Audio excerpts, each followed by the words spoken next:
In the spring of 1985, one special young man had his debut fight. Back then, no one knew he was destined to become one of the most recognizable boxers in history, Mike Tyson. He broke into the ring, demolishing one opponent after another on his path. His youth, speed, and powerful onslaught made his fight spectacular. In this episode, we will show you the destructive power, the lightning speed, and the malicious aggression of the legendary Mike Tyson. There's never any doubts in my mind because I'm the best in the world. Even though a lot of you don't like to hear it, it's the best. You know what I mean? Sometimes I don't want to believe it myself, but it's the truth. I'm the best.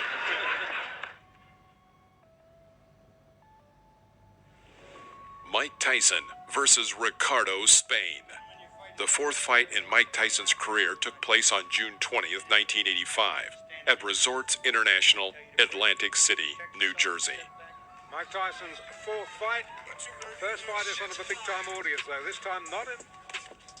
Mike Tyson. After a series of 12 unanswered strikes by Tyson, Spain tried to mount a comeback with a clinch. In an instant, Mike hits with a left hook, sending Spain to the deck. Hits like a steam hammer. And Ricardo Spain has already found out. Boy, that was quick. Boy, that was fast. Boy, that was found out. Leaning on the ropes, Ricardo rose at the count of 8. As soon as the referee gave the command to continue the fight, both boxers went on the attack. Both missed their targets, but Mike Tyson was faster and immediately landed a left hook to Spain's jaw. Ricardo's knees bent, which saved him from 2 more blows, but the referee stopped the bout. Absolutely destroyed him there. Well, we wondered, didn't we, when we saw the Halpin fight? Mike Tyson versus Michael Johnson. Mike's 8th fight, which took place on September 5th, 1985. The fight, like most of young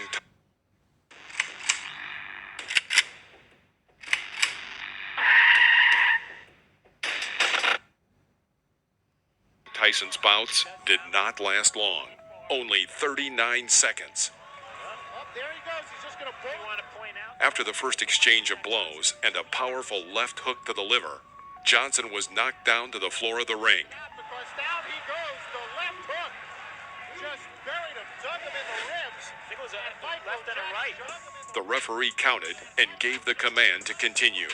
The fight quickly began again, and Tyson hit Johnson with a powerful right cross, knocking him out. And he put it all there. I hope he's not hurt because that was a brutal, wide-open punch. He did not have his guard up, and Mike Tyson just... Tyson versus Robert Coley. The 10th fight in Mike Tyson's career took place on October 25th, 1985, at the Atlantis Hotel, Atlantic City, New Jersey. The scheduled 8-round match began quickly and ended just as quickly, all in the style of the young Mike Tyson. In the first round, Tyson crushed this taller opponent at just 37 seconds, taking him down with a powerful left hook.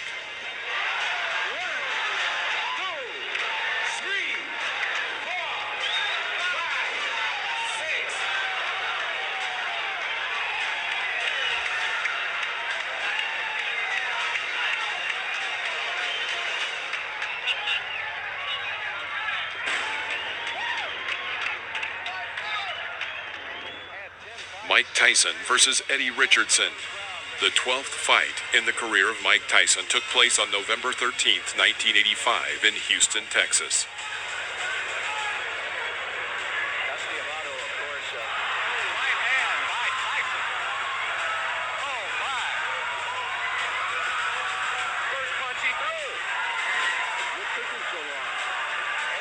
There were a lot of spectators in the hall. Everyone got comfortable in anticipation of the next knockout. And the knockout came, 1 minute 17 seconds into the first round, when Mike delivered a left hook to Eddie's head.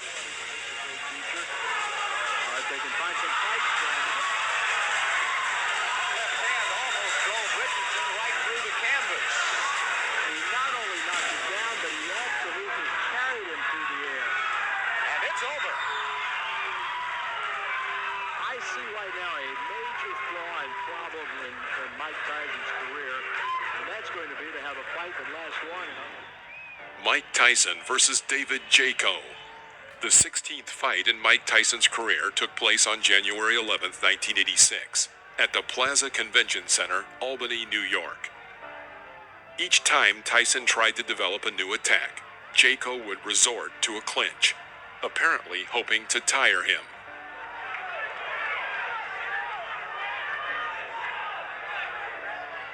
After one of these combinations, a strike landed on David's head, and he found himself knocked down into the corner of the ring.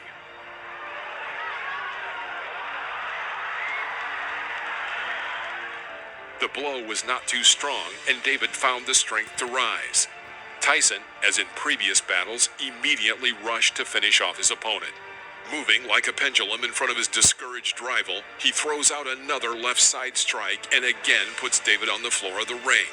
Tyson himself, probably tired of hitting so much, seemed to slow down the fight, now aiming for a single hit to end the match. Having missed a monstrous left hook, he immediately strikes with a right cross to Jaco's head. David is back on the floor. The referee had no choice but to stop the fight due to the 3 knockdown rule. Mike Tyson versus William Hosea.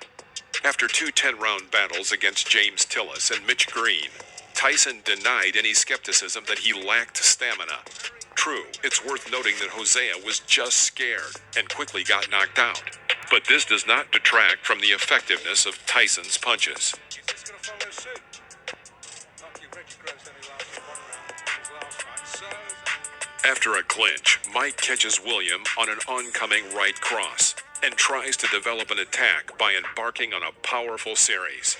Most of the blows glanced, but from the sheer number and the heavy pace, Hosea falls to the floor of the ring. and down. The crowd, as you would expect for the local boy, He clearly was not eager to continue the fight and deliberately did not rise before the count of 10. The referee stopped the fight. well, I thought he did. Jose. Mike Tyson versus Lorenzo Boyd. The fight took place on July 11, 1986 in Swan Lake, New York. This fight was one of a series of fights that Tyson held in the summer of 1986, already on the outskirts of a battle for the championship title.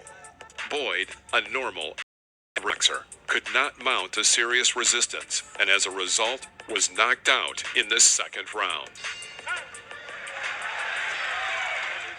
Entering close range, Boyd tries to break through Tyson's defense, but to no avail.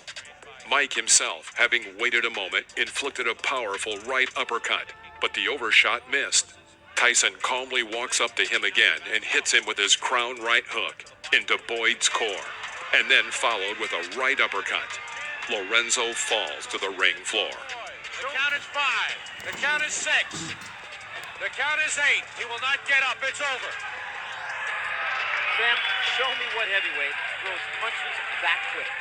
Those were 2 right hands, 1 to the body, and you snap your fingers. It was turned into, I believe it was a right. Mike Tyson versus Marvis Frazier. In July 1986, Mike met with Marvis Frazier, the son of the famous heavyweight champion Joe Frazier. The son of the great Joe was far from being as strong as his father, who was his coach and manager. What Joe was counting on by matching Marvis against Tyson is not entirely clear. But when watching the battle, it seems that the young Frazier was hit by a truck. At the beginning of the first round, Mike cornered the opponent and hit him with a right uppercut. Frazier was shocked. Tyson immediately carried out a series of strong blows. His enemy fell. The referee started the countdown, but seeing that Frazier was lying insensibly, he stopped counting. It was a hard knockout. Frazier came to his senses in a few minutes. Tyson took only 30 seconds to knock out Frazier. This fight was the shortest in the professional career of Iron Mike. Ferguson, the first time you saw him here on ABC Sports. Watch the uppercut, the right uppercut. Mike Tyson versus Alfonso Ratliff. The fight against Alfonso was the last for Mike before the fight for the champion title with Trevor Berbick. Tyson quickly figured out his rival, demonstrating the brilliant technique that distinguished him in his early years in the professional ring. After waiting a moment, Mike dodges to the left and throws a powerful left hook into Ratliff's jaw. Alfonso falls onto the ring floor. And there was a left hand, and Ratliff will sit it out. Climbing to his knee, he waits until the referee counts to 9 and gets up. Mike Tyson rushes to finish and shoots a series of 8 hits. Ratliff finds some relief in a clinch. After the referee breaks the clinch, Tyson begins beating Ratliff near the ropes. Can the man finish? And Tyson has left little doubt about that so far. Right hand, that should be just about it. Davey Pearl looking very closely. And that's all. It's over.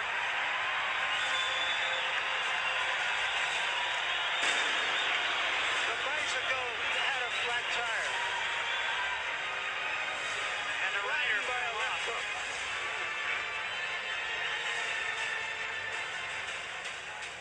There is no Mike Tyson versus Pinklin Thomas. The battle took place on May 31st, 1987. At this point, Mike was the owner of the WBA and WBC belts. Thomas approached this match with a good track record of a series of 3 victories in a row and was considered a serious test for the 20-year-old Tyson. And at the beginning of the match, it seemed so. Thomas managed to cope with the pressure of Iron Mike for 5 rounds. However, in the 6th, 3-minute period, Tyson carried out a series of powerful uppercuts and hooks from both hands, some of which landed right on his opponent's jaw. Thomas stumbled, and then after another left hook, crumpled him to the canvas. Thomas really nailed. Big left hook, big right hand. Down it goes, Pinklin Thomas. Out of 11. He did not have time to get up before the end of the count, and the referee stopped the match. It's worth saying that before this fight with Mike Tyson, Thomas had never been knocked down. Could not stop a championship fight. I think he counted him out. I'm not sure if that's going to be scored as a TKO or a knockout. I think he may have counted him out. We'll have to wait and get him. Mike Tyson versus Tony Tubbs. The battle took place in the spring of March 1988. In this fight, Mike defended his title of absolute world champion in the heavyweight category. The fight did not last long, ending in the 2nd round with just one, but very powerful left hook. Tubbs is hurt. Tubbs is hurt badly. It was a left After such a devastating blow, Tubbs could not even rise when the judge counted to 10. jumped in the ring. The fight is over. With stunning swiftness. Mike Tyson versus Frank Bruno. The time of this fight just coincided with a difficult period in the personal life and career of Iron Mike. As for personal difficulties, he was in the process of divorcing his wife, and in his career, litigation with promoters. Tyson had very little time to prepare for the upcoming battle, only a couple weeks of full training. From the very first seconds of the battle, Mike carried out an effective attack, after which Bruno was on the canvas. It was a knockdown. Bruno's already tagged with the right hand. And there goes Bruno for the first first fight. The first right hand that got him. He was down. You know, his own Bruno managed to recover and continue the fight, sometimes showing good boxing. Mike and head. Mike is just looking for an opportunity to come. It all ended in the 5th round when Tyson struck a series of punches, from which Bruno was thrown to the ropes. It was there that Mike began to continuously beat him, and it stopped only when Bruno's team threw in the towel. Richard Steele has moved in and has stopped the fight. It's all over. Michael Tyson wins on a 5th round TKO. Mike Tyson versus Henry Tillman. This was the first fight that Tyson had after losing to Buster Douglas. In June, Mike met with this amateur offender, Henry Tillman, who in 1984 got in his way on the U.S. Olympic team. Whether the fight goes past 2.5 rounds or less in 2.5 rounds here in Las Vegas. No one had any doubts about Tyson's victory, but the fact that Tillman was terribly intimidated reduced the fight to the first round. One spectacular punch, and Tillman was down for the count. He should be doing a lot more movement than he is now. He's allowing Mike Tyson to trap him in the corner.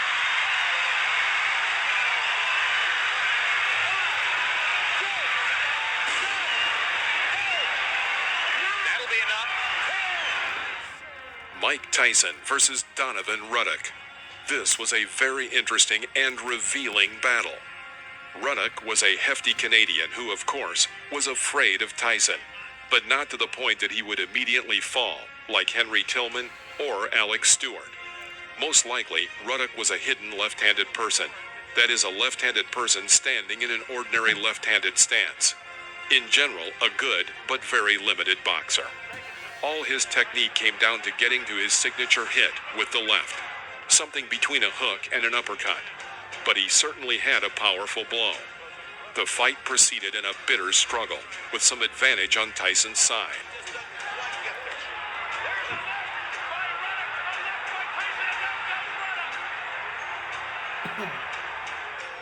In the 7th round, he hit Ruddock's jaw with a left hook. Ruddock staggered and leaned on the ropes. Mike Tyson rushed in to finish off the opponent, but the referee, Richard Steele, suddenly stopped the bout, calling a TKO. Tyson and Ruddock. The decision was very controversial. After the battle stopped in the ring, a brawl began. After the intervention of the security guard, the fight was stopped. Mike Tyson versus Buster Mathis Jr. The battle took place in December of 1995. Mathis held his defense and avoided Mike's punches well, but this did not last long. In the 3rd round, Tyson sent Buster Mathis to the floor with a right uppercut. Mathis did not have time to rise before the count of 10, and the referee called a knockout. He didn't beat the count. A devastating right uppercut. 2 of them by Mike Tyson. And he is knocked down Buster Mathis Jr.